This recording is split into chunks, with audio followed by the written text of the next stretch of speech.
João, capítulo 6. Evangelho segundo João, capítulo 6.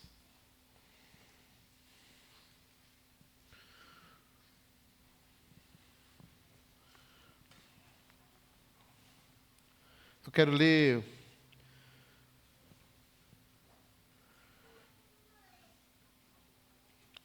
o versículo 35. João 6, 35. Então Jesus declarou: Eu sou o pão da vida. Aquele que vem a mim nunca terá fome. Aquele que crê em mim nunca terá sede. Eu sou o pão da vida. Aquele que vem em mim nunca terá fome. Aquele que crê em mim nunca terá sede. Obrigado, Senhor, pela sua palavra. Que nós possamos ouvi-la, lê-la, sermos confrontados e que ela traga a transformação necessária para cada um de nós, para cada coração, para a sua glória, em nome de Jesus. Amém. Eu sou o pão da vida. Eu sou o pão da vida.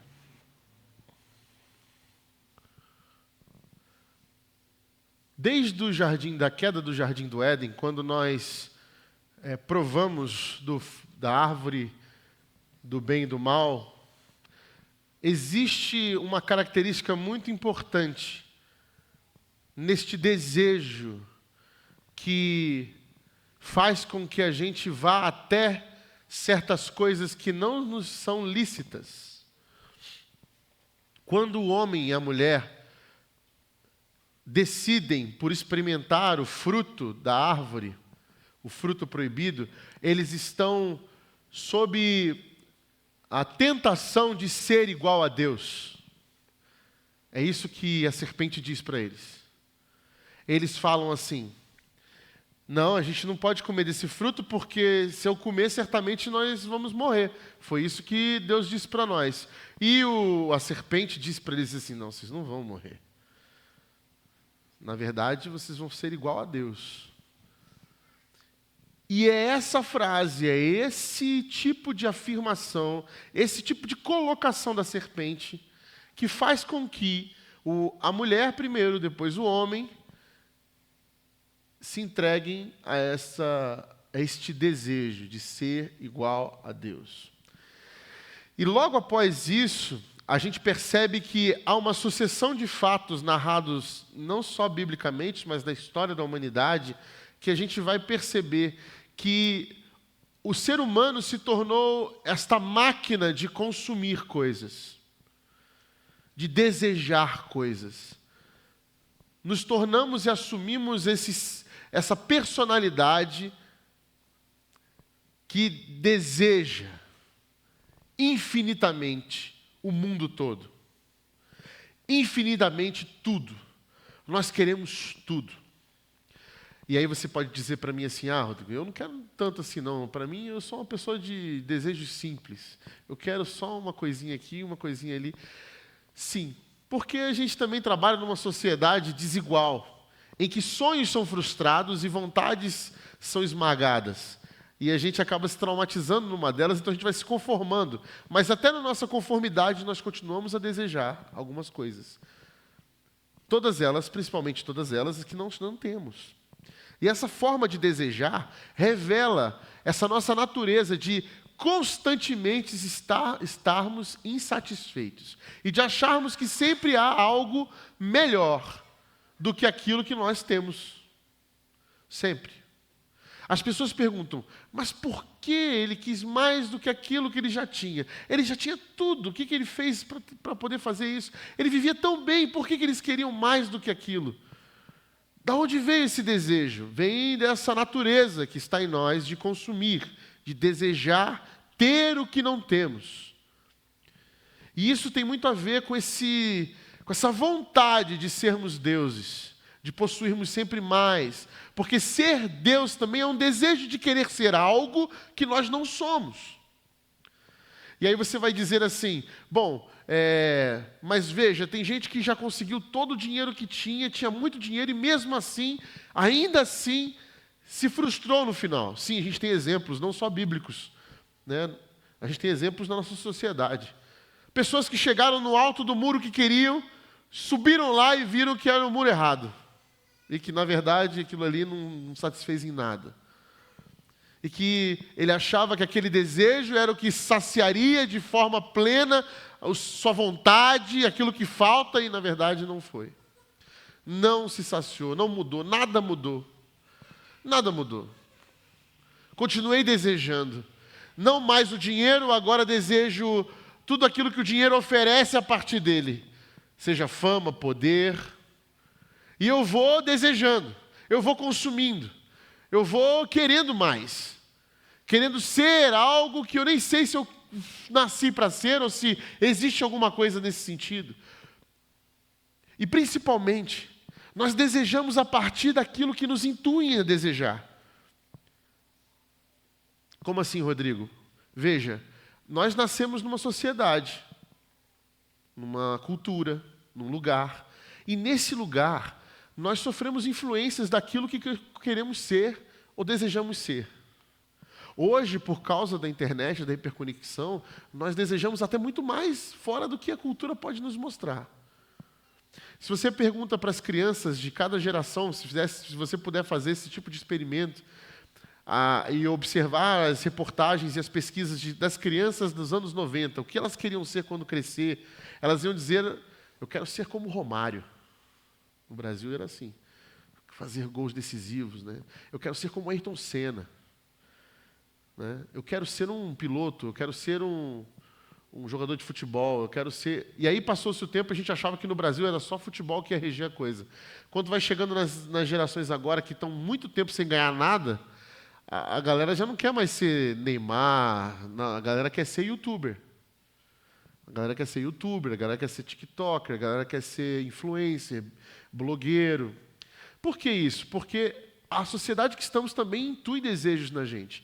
Existe um antropólogo chamado René Girard. Ele vai dizer que nossos desejos são miméticos. O que isso quer dizer? Que nós imitamos. Nós somos seres que imitam desejos. A gente é intuído, é jogado em nós de maneira sorrateira, de maneira inconsciente. A gente é intuído a querer as coisas, a desejar as coisas. Porque você, na verdade, precisa daquilo. Porque aquilo não pode faltar. Você não pode deixar de conhecer aquele lugar. Como assim? Você nunca tirou uma foto em frente à Torre Eiffel? Que tipo de ser humano é você que não fez essa viagem ainda, que não conheceu outros países, que não viajou com a sua família? E coisas que nunca foram uma necessidade se tornam necessidades. E aí até as pessoas de desejo simples vão desejar coisas simples que estão vendo em algum lugar.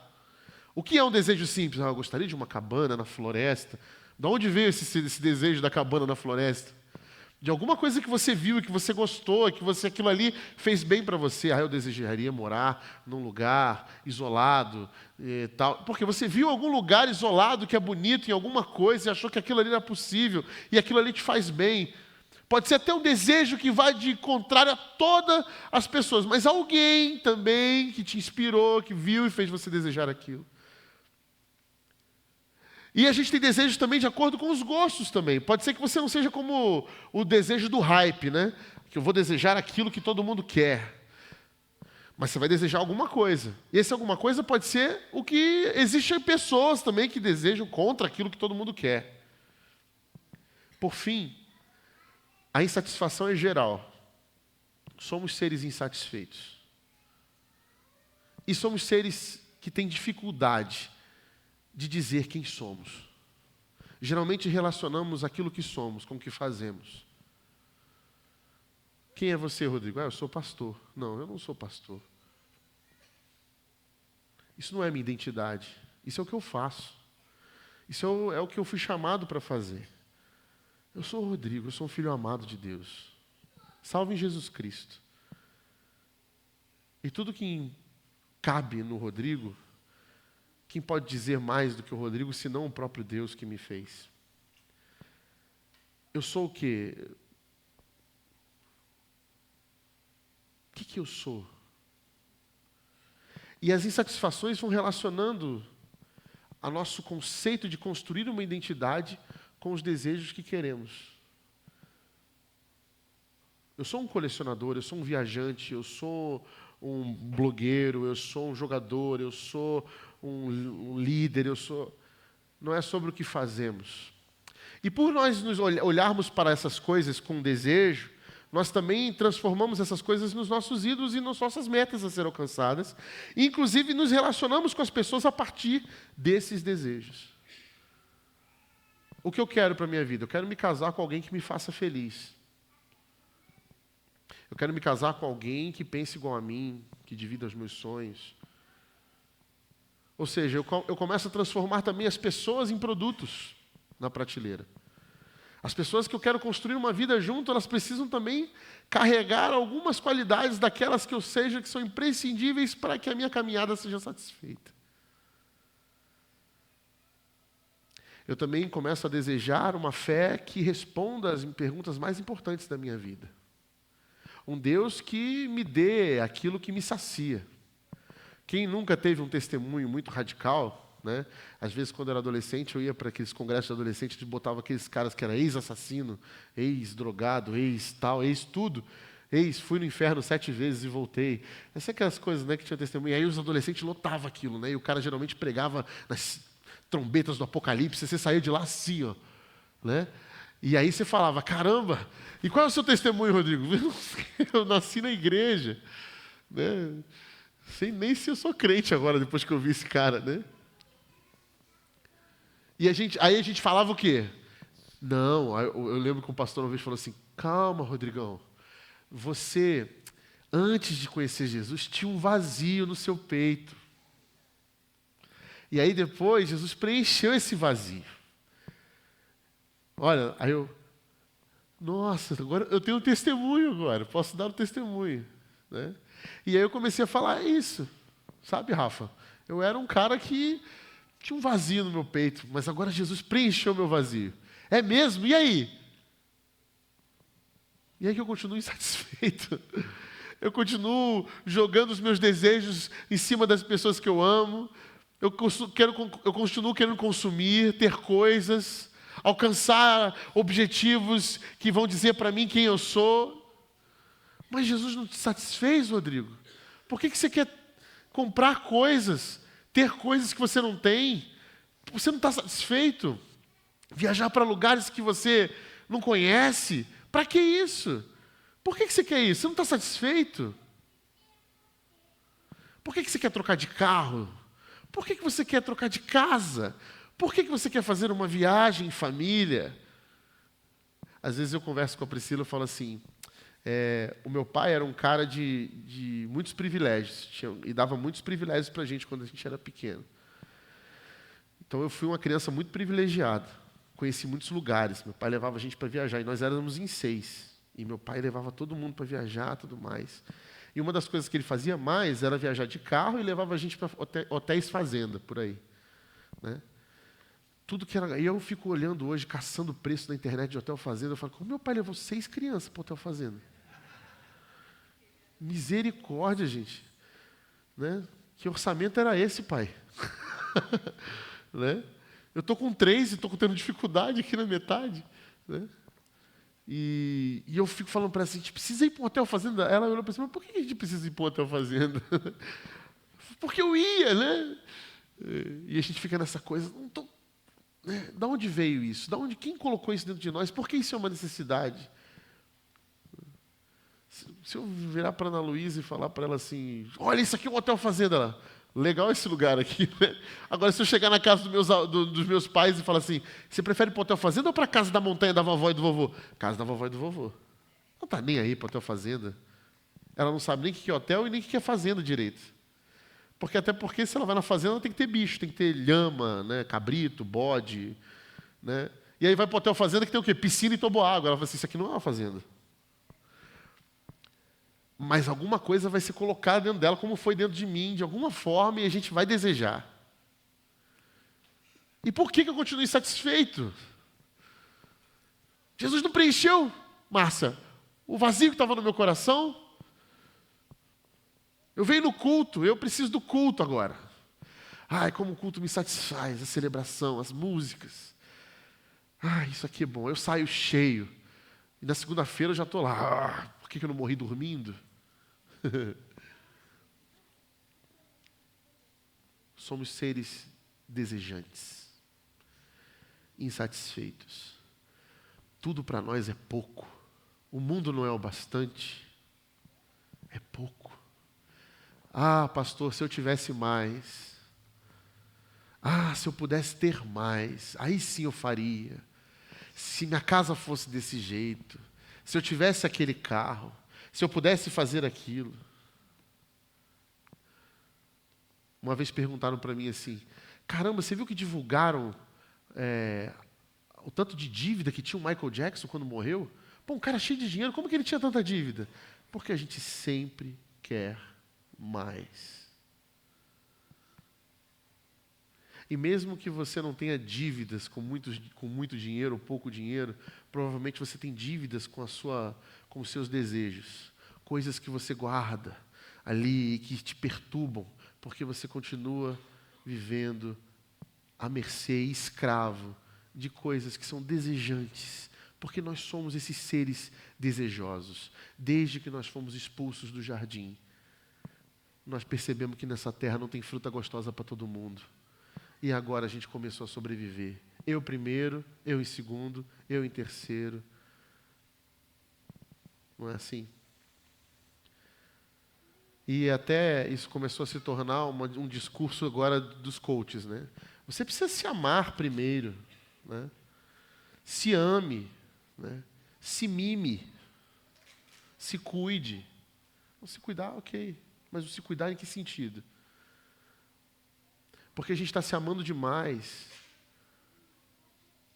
E esse amando demais não tem a ver com o amor que nós recebemos de Cristo, sacrificial, mas tem a ver com o amor de consumo, de realizar desejos, vontades, prazeres. E por que eu estou falando tudo isso? Porque quando Jesus fala sobre o pão da vida, ele está vindo da história que nós ouvimos hoje de manhã, que o pastor Bruno pregou hoje para as nossas crianças. Havia uma grande multidão de mais de 5.000 pessoas.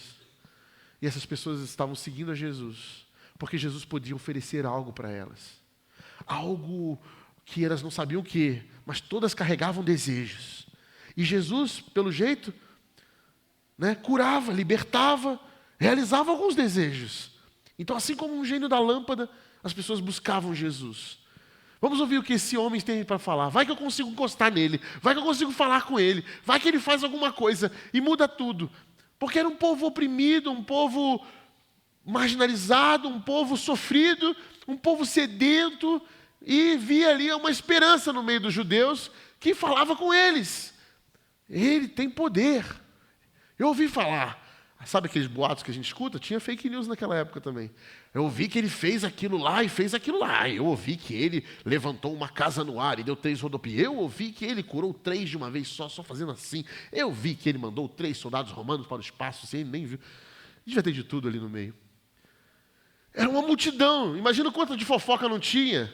E de repente todo mundo seguindo ele no meio do deserto e passa o tempo, vai escurecendo, a multidão não queria ir embora. Chegam os discípulos de Jesus, o mais batista deles, e fala assim, o orçamento não vai dar para a gente alimentar essa galera não. E aí o outro fala assim, tem muita gente, né? Não vai dar. Jesus, o que a gente vai fazer? Aí Jesus vira para ele e fala assim, o que vocês têm? Bom, o que a gente tem? Não sei. Vamos ver aqui. E aí, provavelmente o povo, alguns deviam ter lanchinhos para si, né? Com certeza, mas lembra? Não tem fruta gostosa para todo mundo. Deixa eu pegar esse pão aqui. Não tem nada aqui não. Né? E veio uma criança assim, eu tenho. Um jovem. Que a mãe provavelmente fez uma marmita para passar o dia. Eu tenho aqui, tenho isso, mas não é muito, mas tem 5 pães e 2 peixes. Toma aí, vê o que dá para fazer. Um jovem insatisfeito. Uma pessoa com o coração satisfeito, ela faz o quê? Ela reparte. E ela deu. Jesus fez o milagre que a gente conheceu, ouviu aqui a história. Todo mundo comeu, sobrou. Sobrou, certo? E a galera toda satisfeita, feliz da vida, continuou ali, esperando que Jesus fazer alguma coisa. E Jesus faz o quê? Vai para a graça do povo, se declara rei. Jesus some. Por que ele some? Jesus, cadê Jesus? Por que Jesus foi embora? Estamos aqui nessa apoteose aqui maravilhosa, um milagre desse, era hora de celebrar, tal. O que aconteceu? E aí viram que Jesus foi para o outro lado, foi para o outro lado do mar. E o pessoal foi atrás dele, e os discípulos chegam, Jesus, por que você sumiu? Por que você foi embora?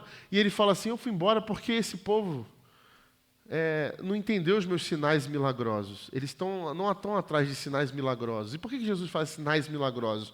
Existe diferença entre milagre e sinais milagrosos. Sinais milagrosos são milagres que apontam para o Messias. Por isso são sinais. Quando a gente vê um sinal, o que é um sinal na rodovia? É uma placa, não é? A gente vê a placa, tem lá uma curva, vem uma curva aí. Então a gente sabe que aquilo é um sinal do que há de vir. O sinal milagroso é o quê? É um milagre que aponta para aquilo que há de vir. Então Jesus está falando assim, esse povo não tá entendendo os milagres que estou fazendo, os sinais milagrosos que estou fazendo, que apontam para o Messias. Eles estão ali porque eles foram satisfeitos pelo pão. Vocês estão atrás de mim porque vocês gostaram, comeram do pão e ficaram satisfeitos. Só por isso vocês estão comigo. Só por isso que esse povo está indo atrás de mim. Essa é a verdade. Mas Jesus, como assim? E aí, ele diz assim, o que precisamos fazer para realizar as obras que Deus requer? Então, a obra de Deus é esta, crer naquele que enviou. Esse é um sinal do Messias.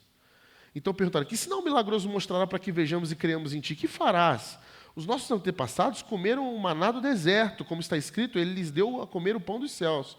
Declarou Jesus, digo a verdade, não foi Moisés que deu a vocês o pão do céu, mas o meu Pai quem dá a vocês o verdadeiro pão do céu. Pois o pão de Deus é aquele que desceu do céu e dá vida ao mundo. Aqui há uma ressignificação muito importante, porque todos estão diante da religião, e a religião tinha como patriarca Moisés. Por quê? Porque Moisés era um homem da lei, e eles se relacionavam com a religião através dessa ideia de troca. Se eu fizer, eu ganho. Então, eu me relaciono dessa forma. E quando eu me relaciono com a lei, ela me premia. Ou seja, se eu obedecer e fizer certo, eu vou ganhar. Então, eu obedeci, então eu ganho. Era assim no deserto. O problema é que eles entendiam o quê? Eles reclamavam, e agora que a gente vai morrer? Vamos morrer, porque lá no Egito a gente tinha as cebolas, a gente tinha as comidas, a gente tinha aquela vida, e era uma vida de escravidão, e eles reclamavam no deserto porque queriam voltar para a vida de escravidão. E Moisés falou assim, vocês estão pirando, vocês estão esquecendo do que é Deus, quem é o Deus de vocês? E Deus então mandava um maná, todo dia mandava um maná, e mandava um maná suficiente para alimentar o dia, e falava, não ajuntem nada, é para o dia, porque o Deus que proveu o alimento hoje vai prover amanhã. E esse tipo de mensagem que Jesus está dizendo aqui, foi Deus que deu o maná para vocês no deserto que vocês viveram após a libertação. O que está acontecendo é que o êxodo do passado é o êxodo que vem para o futuro e se espelha na gente. Quando fomos libertos em Jesus Cristo e saímos da escravidão, nós entramos no deserto. E quando entramos no deserto, entramos insatisfeitos. E achamos que a vida do pecado, a vida escrava dos nossos desejos, ela era melhor do que essa vida. E Jesus está dizendo, não, eu estou com vocês, eu sou o maná que o Deus enviou para vocês. Se vocês provarem desse pão, vocês não vão ter mais fome nenhuma. E ele diz mais, aqueles seus antepassados, eles comeram do maná no deserto e ficaram com fome. Eu, porém, sou o maná, o pão que vocês vão comer e não terão mais fome. Estarão satisfeitos. Serão completamente satisfeitos.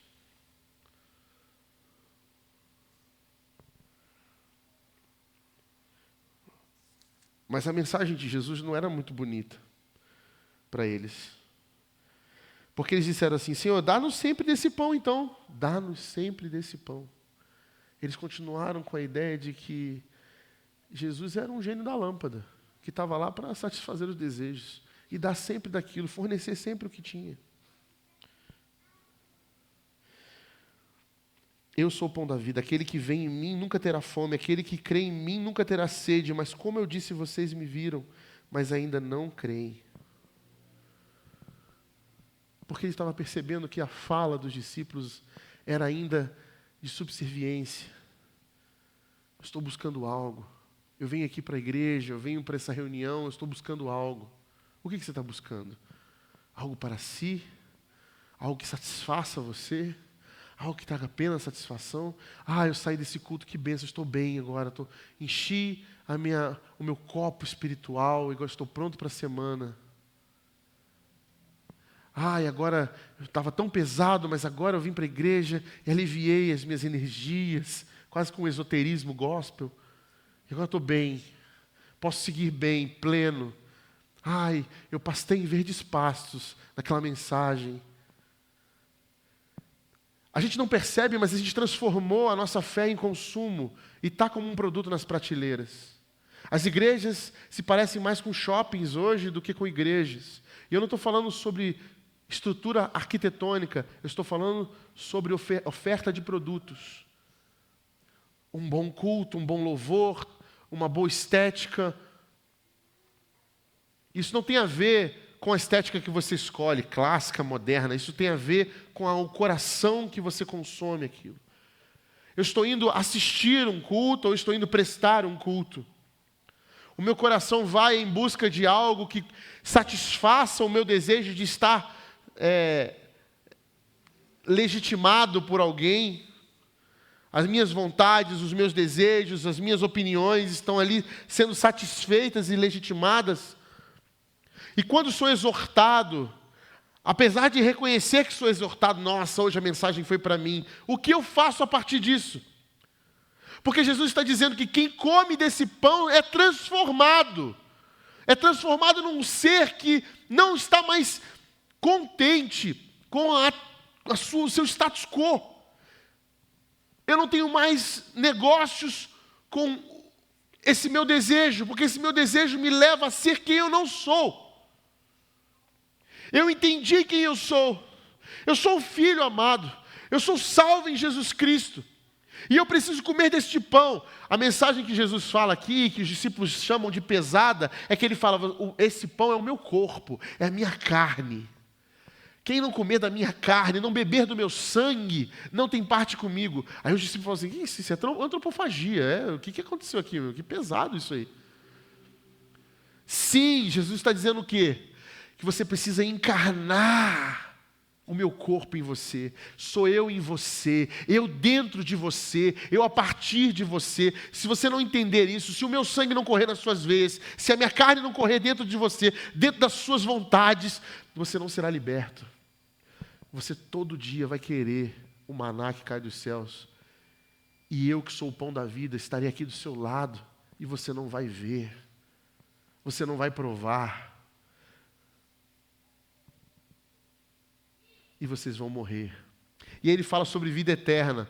A vida eterna aqui, a tradução é vida até uma era. Vida até uma era. Que quer dizer a existência que começa agora e vai para todo sempre. Ou seja, não é sobre uma vida que começa depois que você morre, é uma vida que começa agora. É uma vida que começa agora quando você partilha e entende o que é o pão. Quando a gente fala da ceia, a gente fala assim, vamos discernir o pão e discernir o vinho, o cálice. O que significa discernir? É saber que isso que estamos provando, embora simbólico, significa que eu quero que o Cristo viva em mim e através de mim. E a partir disso, o Cristo encarnado em mim, eu vivo uma vida contente, satisfeito, eu não preciso de mais nada. Tudo que eu tenho, Deus me dá, eu tenho consciência disso. E aí vem o desejo de consumo. Sim, aquele vazio, né? Ele vai persistir, ele vai lutar com você. E aí vem a resposta para o Rodrigo lá da adolescência. Se eu pudesse responder para ele, mandar um e-mail temporal, eu mandava.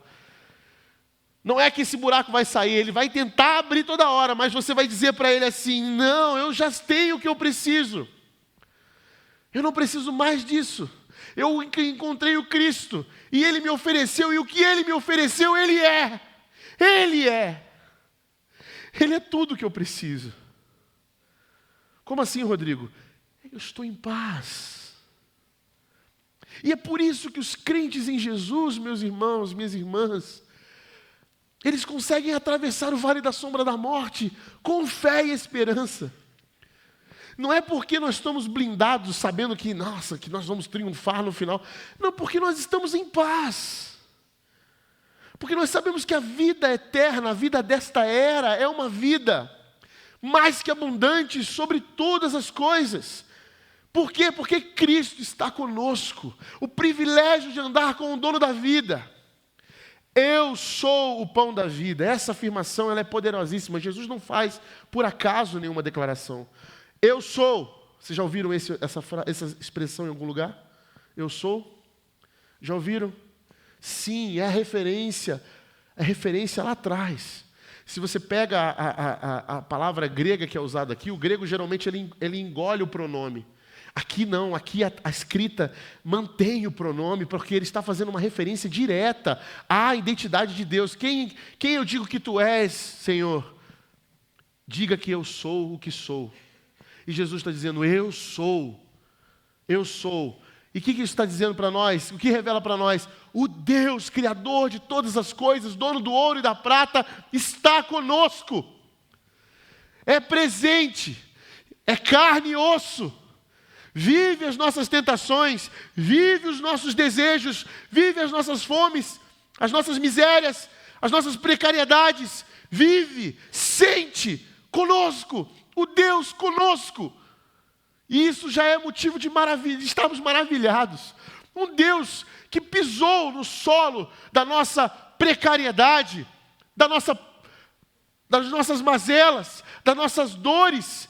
Um Deus que se importa conosco a ponto de vir e se tornar carne e osso, de sentir fome, de sentir sede, de sentir dor, de chorar. Um Deus que veio sentir a minha dor, a minha, a sua dor. Eu sou, está no meio de nós. O grande eu sou veio através de nós e não poupou sua vida por mim e por você. Eu sou está aqui e por isso estou contente, estou saciado, porque Ele é comigo. Esse é o que o salmista dizia, ainda que eu passe pelo vale da sombra da morte, eu não vou temer, porque o eu sou, o bom pastor está comigo. E eu estou contente, eu estou satisfeito, eu não preciso de nada. Ele é o bom pastor que cuida de mim. O eu sou está comigo. Eu sou o pão. O pão, o que é o pão senão o alimento essencial dos judeus daquela época? O alimento preciso e essencial. Eu sou este pão. Eu sou este alimento que vocês precisam. Eu sei do que vocês precisam. Eu sei o que tem no coração de cada um de vocês. Eu sei o tamanho desse desejo, eu sei o tamanho dessa angústia, eu sei o tamanho do medo que vocês têm, eu sei o tamanho das lutas, eu sei o tamanho das necessidades, eu sei as crises que vocês têm. Eu estou com vocês nesses dias em que o pão parece não ser satisfeito para você, para dizer que eu sou o pão da vida. Da vida. E não é qualquer vida. É a vida mais que abundante, é a zoe de Deus, é a vida mais poderosa que a morte, é a vida que encara as nossas mortes, que encara a minha e a sua mazela, que encara a minha e a sua precariedade, que encara de frente aquela luta que a gente achava que não tinha sucesso, que não tinha vitória, aquele lugar do beco sem saída, escuro, aquele lugar do porão da nossa alma que a gente acha que não tem mais solução. Eu sou o pão da vida que dá para vocês um sol de novas misericórdias todos os dias. Eu sou o pão da vida, eu sou o pão que vence a vida, eu sou o pão que estará com vocês até o dia final, para que essa existência não termine no ponto final do inimigo último que é a morte, mas para que ela transpasse, assim como eu fiz. Eu sou o pão da vida, comam do meu corpo, bebam do meu sangue, encarnem a vida que eu ofereço a vocês. Por isso que nós dizemos para os nossos irmãos, examine-se a si mesmo. Examine-se a si mesmo. Olhem para dentro de vocês, antes de tomarem a ceia e o cálice, o pão e o cálice. Vejam se há algum problema com algum irmão. Por quê? Porque esse teu irmão precisa que você vá lá e diga para ele as mesmas palavras que Cristo disse para você. Você está perdoado. Vamos seguir em paz, porque nós somos o corpo de Cristo.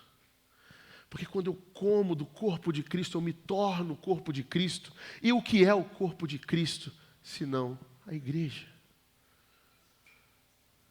Quando eu como o corpo de Cristo, eu sou o corpo de Cristo contigo. Examine-se a si mesmo. Vá até o irmão, porque você precisa estar em comunhão com ele. Se não vai agora, vai depois, mas faça esse dever de casa.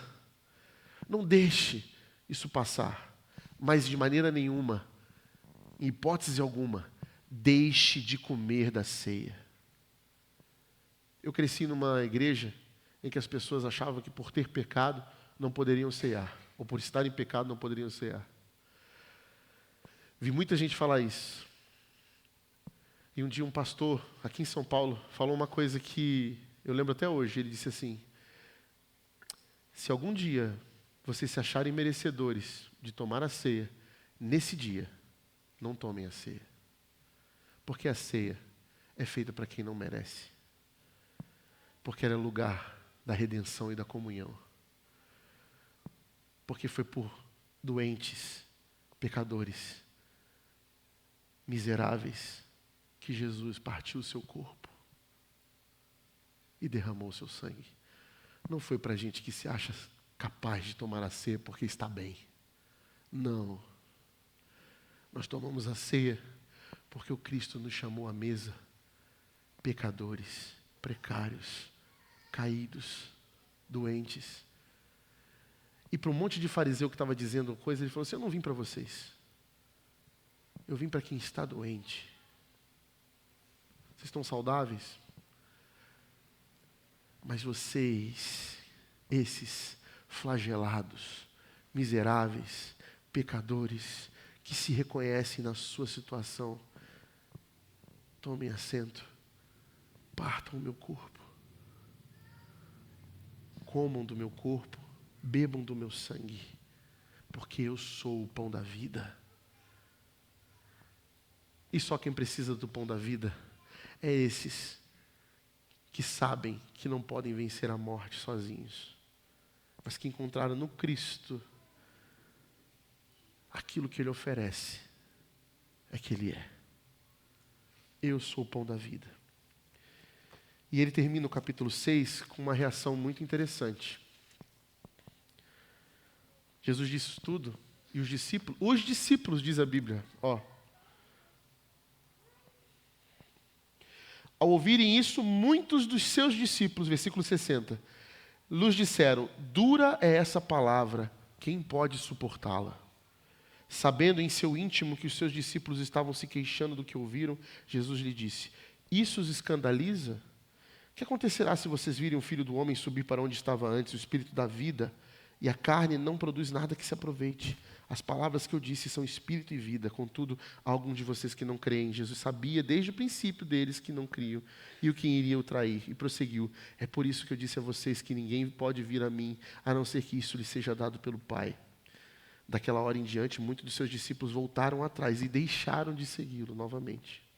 Jesus perguntou então agora aos 12, vocês também não querem ir? E aí Pedro respondeu: Senhor, para quem iremos? Tu tens as palavras de vida eterna, nós cremos e sabemos que és o Santo de Deus. Pedro está dizendo assim, na resposta dele: de verdade, Jesus, eu deveria ir mesmo, pois que isso que você falou é muito pesado. Porque o que eu tenho hoje de desejo e sonho é tão bonito, é tão legítimo. Não está errado eu sonhar e desejar isso tudo, Senhor. Eu tenho que abandonar tudo isso. Nesse discurso de comer a sua carne, tomar o seu sangue e enfrentar as consequências disso. Por que se eu estou super bem aqui? Eu sinto paz. Mas Pedro ouviu algo que talvez algum dia nós ouvimos. E ele resgata isso, ele diz: Senhor, eu até iria, viu? Mas tem uma coisa que lá fora onde eles estão indo, eu não encontrei e eu encontrei aqui. Tu tens, Senhor, as palavras de vida eterna. Tu tens as palavras, lembra? Vida para esta era, vida até esta era se cumprir. Tu tens as palavras de vida. Sabe o que isso quer dizer? A vida que eu encontrei contigo, Senhor, ela é infinitamente mais saborosa, deliciosa de se viver do que a vida que eu vivia.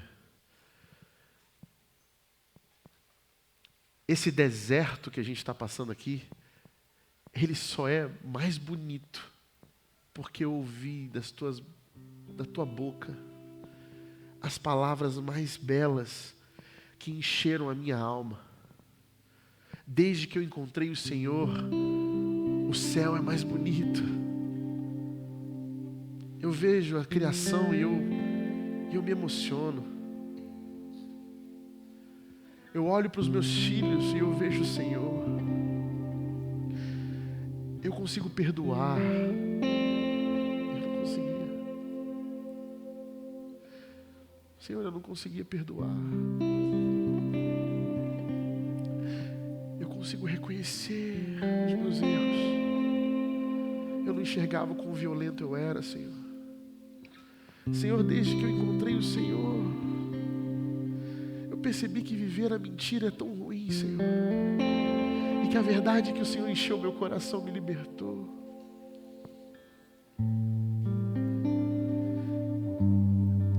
Senhor, desde que eu encontrei o Senhor, eu ganhei uma família. Essas pessoas me amam de um jeito que eu não podia nem imaginar. Alguns eu nem conheço direito. Eles me abraçam. Senhor, desde que eu encontrei o Senhor, eu não tenho medo de encarar os quartos escuros da minha alma. Aliás, eu comecei a abrir todas as janelas da minha casa. E o sol da justiça, que vem ao amanhecer, ilumina todos os cômodos, me dizendo que as suas misericórdias se renovam a cada manhã. Senhor, desde que eu encontrei o Senhor, a minha vida não se resume a cumprir um protocolo de existência, mas a viver de um jeito tão poderoso em que respirar esse ar da existência é inspirar pessoas a viver uma vida como essa que eu recebi. Para além da mediocridade, eu consigo enxergar a beleza em poesias, me emocionar com canções. Eu consigo dar risada novamente. Eu não tenho medo, Senhor, das coisas mais singelas da vida, as mais bregas, fazerem com que eu me emocione e eu viva uma vida mais leve. Eu não tenho medo do vale da sombra da morte. Aliás, eu até tenho, mas eu sei que o Senhor está comigo. Eu sei que às vezes a tragédia pode me encontrar, e não poucas vezes. Mas o teu colo, o teu abraço me consola. E pode ser que vivendo desse jeito, algumas pessoas se incomodem. Mas o Senhor vai me colocar numa mesa com eles. E o Senhor vai ungir a minha cabeça com óleo. E meu cálice vai transbordar de alegria. Não porque eu vou ser vitorioso sobre eles, mas porque eles vão ver em mim a sua vida, a tua generosidade, o teu contentamento. Senhor, no meu momento de mais fragilidade, em que estou com sede, faminto, eu sei que eu posso encontrar em Ti rios de água viva e o alimento necessário. E que mesmo que eu ache que os recursos estão faltando, logo o Senhor mostra para mim quanto eu sou abençoado e privilegiado, o quanto eu tenho e nunca percebi.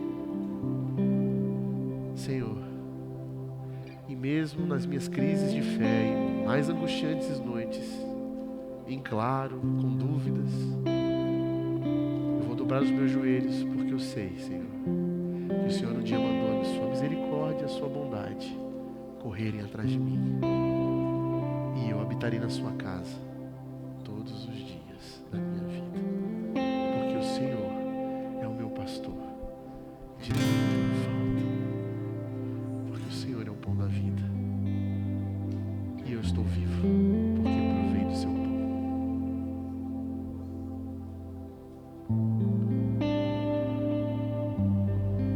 Isso não é uma vida de palavras de vida eterna? Essa é a vida que Cristo oferece para mim e para você. Quando a gente pega esse pão, que aqui a gente representa com esse biscoitinho aqui, ele é o corpo de Cristo. Nós partimos, amando, servindo, amando o outro, amando a Deus. Quando a gente bebe desse cálice, a gente lembra: nada sou sem Cristo, e pelo seu sangue posso ser tudo aquilo que Ele quiser. É isso. É isso. A nossa fé é simples, profunda, poderosa. Não precisa de muito. Não precisa de muitos desejos. Não precisa de muita coisa.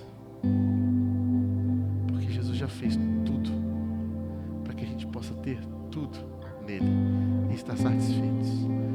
E quando a gente vive com o coração satisfeito, tudo que vier é lucro, pessoal. Não é bom isso, sim? A gente precisa só aprender, dia após dia, a submeter esse vaziozão que fica aqui tentando abrir nosso coração a essa palavra de vida eterna. Eu sou o pão da vida. Você não precisa de mais nada, porque eu sou o seu pastor e eu cuido de você. E eu tenho cuidado de vocês. Tudo que eu ofereço, eu sou. Tudo que eu ofereço, eu sou. Cristo.